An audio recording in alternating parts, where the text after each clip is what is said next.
Among the priority of Governor Oluwarotimi Akeredolu as captured in his 8-point redeemed agenda is educational advancement and human capital development. The theme for this year's World Teachers' Day, the teacher we need for the education we want, the global imperative to reverse the teacher shortage, is apt to the current challenges facing the education sector, not only in Ondo State, but across the globe.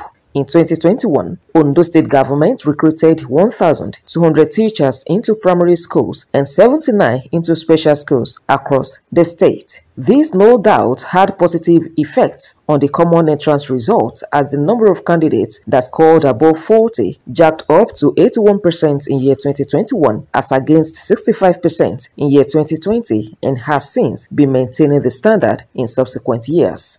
To improve on the standard of education, especially at the elementary level, Chairman, Ondo State Universal Basic Education Board, Victor Olabimtan, said another round of employment would be rolled out, but not without conditions. Those recruited to serve in those areas, they refuse to stay there. Every effort made, even with all the incentives, they are not ready, because when Nigerians here, particularly in Ondo State, when they say they want to recruit teachers, everybody, Kabiyesi, senator, all of them, they will bring their children to be recruited. And once they are recruited, they say, my child cannot go there. I cannot this year. All of them want to be in Akure. They want to be in Owo. They want to be in Ekare. They want to be in Ondo. They want to be in Okitipupa. Nobody wants to go to those rural areas. And that is why our next line of recruitment is not going to be a general recruitment at all. It's going to be based on the need of each community. So that each community, based on their need, we will say, okay, this community, you have 5 schools. You need 10 teachers.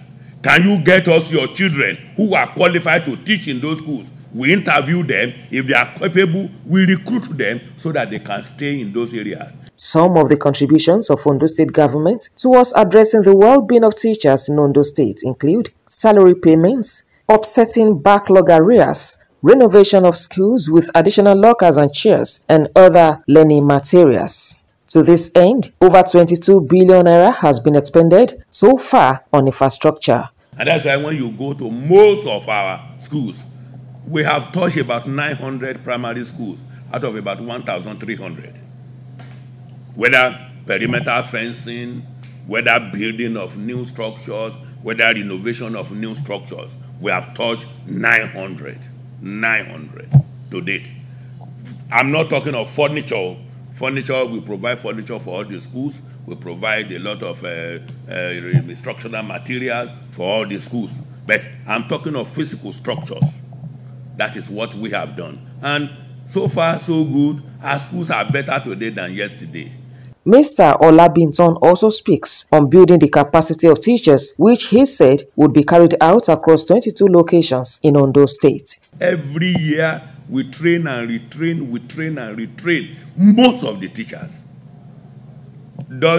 For example, in less than about 2 weeks now, we are going to train about 1,500 of our primary school teachers. We want to teach them how to teach English in the class, modern way of teaching English, so that the child will understand, so that the child will be able to read and write. We are going to teach them. And what we ought to have done this during the long vacation. But because the fund for it did not come early enough, we decided to do it now, because it is done on timely basis during the long vacation, just for 1 week. The one we are going to do now is that we are going to do it in the afternoons. Bupis, the school closes at 2 o'clock. We'll begin the training at 3 o'clock to 6 every day for 1 week. He called on communities, parents, children, and lovers of education in the state to work with governments and give teachers the respect due to them as the days of old, and bring back the sanity in our society. Omorinola, Hungbeji, OSRC News.